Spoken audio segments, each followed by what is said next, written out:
శుభోదయం. చూడండి ఎంత విరివిగా పూసాయో. ఇది చాలా నాళ్ళు పూయలేదు, అంటే సీజనల్ ఇది.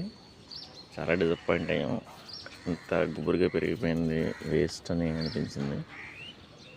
అయితే ఇప్పుడైతే అసలు ఆపలేకపోతున్నాం.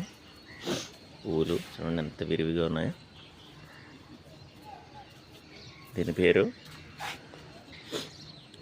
మాలతీలత, మాధవీలత అనే పేర్లు విని ఉంటారు మీరు. అమ్మవార్లకి ఇష్టమైన లతల మట్టి తీగలు. ఇది వచ్చి మాధవీలత అన్నమాట. మాధవీలత, మీరు మాలతీలత కూడా చూపెడతాను మీకు. దీన్ని రాగా నన్ను పిలుస్తారు. ఇది మాలతీలత చూసారుగా. దీన్ని రాధా మనోహరం అని కూడా అంటారు మనకి వాడుక భాషలో. ఇది మీకు చాలాసార్లు చూపించాను. రాధా మనోహరం, మాలతి, మాధవి ఈ రెండు కూడా. అది అలాగే గుంపుగా గుత్తులుగా పూస్తుంది, మంచి రెడ్ కలర్లో ఉంటుంది.